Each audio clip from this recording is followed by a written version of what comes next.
My name is Michael Roy Turney, and this video is an attempt to give the facts involving the lie that I was found guilty of the plastic pipe bombs.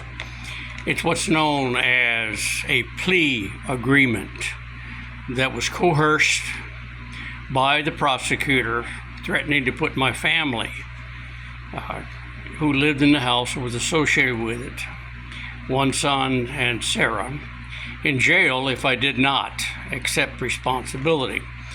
But this couldn't have happened unless you had a politically or female emotionally unstable Susan R. Bolton, federal district judge, who randomly, out of 25 federal judges in Arizona, consistently got all of my cases, including this criminal one.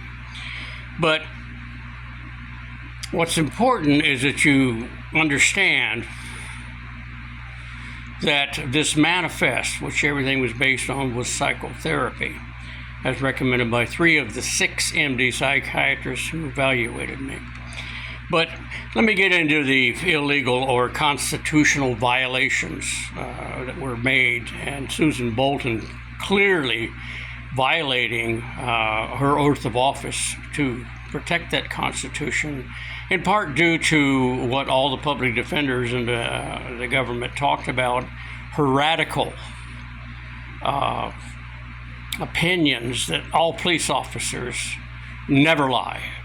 And in spite of what showed in the 2023 case, Anderson Summershoot lied on every single event that would have, if told the truth, would never have granted a search warrant, and definitely would never have granted a grand jury to come up with a true bill and have me indicted.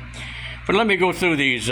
First off, the search warrant in 2008 was clearly motivated because I told Detective PPD Anderson, no, you can't search this house because Alyssa never lived here. She ran away from the house across the street, which was a rental, and I bought this one in case she comes back. And he blew up, went nuts, and decided that it was best if they lied on the $1,860, whether Alyssa was, in fact, mentally impaired enough for a IEP, Individual Education Program, under the FAPE and IDEA, Individual Disability Education Act, which the state of Arizona, Tom Horn included, were fighting me over. Now, these key issues, amongst many, many of them that they lied, not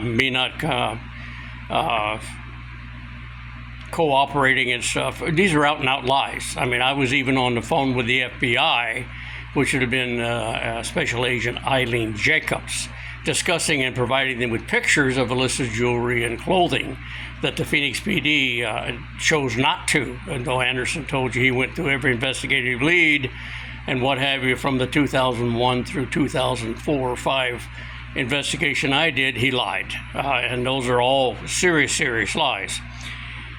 So the second one, of course, is that Susan Bolton had a policy that if you challenged the police officers, she immediately ruled against you. This kind of insanity is called legislating from the bench, and that's, again, another thing that no one seems to want to really explain to you what that means. That means that when a federal district judge like Susan Bolton denies you your right to petition your government for redress, that's legislating from the bench. When she denies you a fair and level playing field for 11 months for a bail hearing, that's a violation of a Constitution. Not technically, it is a flat violation. Any of that would have been a compromise. Then becomes the real big issue that would have proven my innocence or established my guilt, which was the video recording I was making of the 2008 serving of the search warrant by the Phoenix Police Department, when I know they planted the plastic pipe bombs because I didn't have any. I was making explosive targets. Again, that's a misdemeanor, but the misdemeanor wouldn't get me 10 years in prison, so that was the choice and perfect way to label me or tattoo me for life as a terrorist, taking that manifest. So, I mean, you're talking about the greatest Brady evidence violations, destroying evidence favorable to a defendant. And the only thing worse is planning it like the Phoenix PD did. So the third one, she denied me, and it's even in the transcripts, competent attorney, which I couldn't work with this guy because all he wanted to do was take a plea bargain. And I said, no, I didn't do this. So then she turns around and sends me from Phoenix, Arizona to Oklahoma in Con Air, chained to the bench, all the way up to Washington, the state of Washington, SeaTac, in order to be mentally evaluated to see if I'm competent, with a lengthy history of mental illness, according to 6 MD psychiatrists, 4 of which were hired by the federal government, and then the other 2 paid by the federal government. So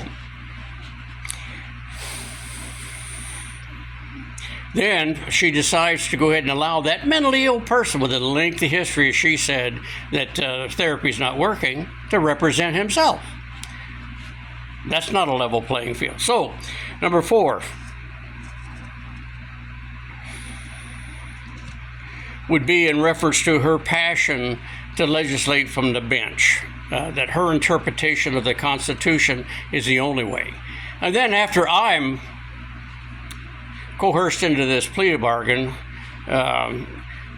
she turns around and appoints an attorney without my permission, because she says, well, I did so because you were en route to serve that more than double the demanded sentence of 46 to 57 to 10 or 120 months.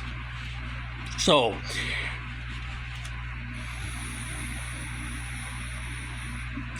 any one of which these things brought about a plea agreement that I accepted because I already had 20 months, with the judge so biased and so prejudiced, whether it's female unbalanced hormones or whether it has to do with the fact that she was appointed by Bill Clinton, who in fact dismissed the charges against a known labor racketeer after I was well known. It's all in a letter from Congressman Bob Stump reporting labor racketeering, and it happened to be against Arthur Collier, as the letter is that I have, that I tried to put on the air to show you.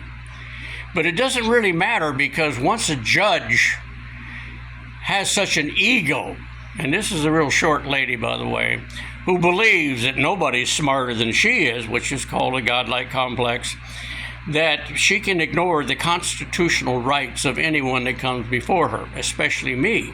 Because people don't know it, that Susan Bolton started this frivolous lawsuit, and 3 strikes and you're out. You no longer have a First Amendment right to petition your government for redress of grievances.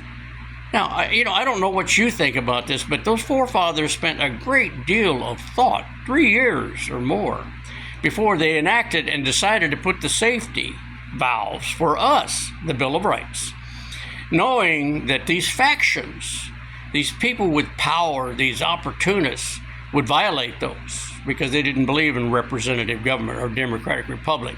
We have a lot of those in Washington, because Washington has, in fact, at least since the 60s, they have literally been exposed over and over again for corruption and mismanagement. And yet we sit here today and people, how did we get so far in debt with the largest economy on the planet? Because of mismanagement and corruption. And when you get to the media, and I do believe at this particular point, because of campaign finance money, I know national news, or they call themselves mainstream, ABC, NBC, whatever, and Fox News and all these people. These people are political entities trying to indoctrinate you to believe what they think the Constitution should mean, what they think and how the government should be run. That's not representative government, that's factions. That's where the people with the money and the power, called an oligarchy, controls this government. And then, of course, we do not have any form of what we would call a free society, because we are now in a stage of authoritarian, which has brought about the largest prison population, and again has brought about more convicted felons than any 2 free-run nations, including our president, Donald J. Trump. And yet I've written letters to the Department of Justice when he was reelected asking him to please look at this, because I know Susan Bolton railroaded me into prison. The same judge that challenged his presidential powers at the district court level, federal district court level, to pardon Joe Arpaio, who had the right idea but used the wrong methods, because we shouldn't have to compromise our constitutional rights to clean up a mess started by the Republicans and the Democrats, Ronald Reagan in '86 and Joe Biden, to make our borders wide open and let these criminals in, these known criminals in, because that's the problem. Majority of these people coming in here are not bad people. They're just working people.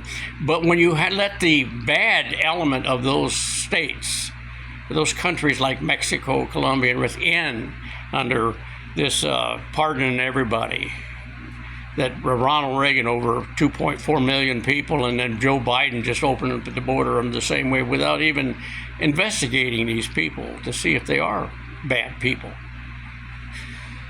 So this I wanted to make this video because I did not plead guilty to those crimes. It's called a plea bargain, which what was his name? The prosecutor immediately violated when he told me he would recommend to the judge 46 to 57 months if I took it. Then he went in front of the judge and recommended 120 months, which Susan Bolton jumped on immediately, and then was shocked when I already had a prepared motion to appeal it, her decision, which, if you don't know this, when you take a plea bargain, you forfeit under Susan Bolton's understanding and control of her bench. You give up your constitutional rights forever, no matter how far down the line you find out, like I have, especially when the trial came about, that my constitutional rights were violated, even by the judge. She says, no.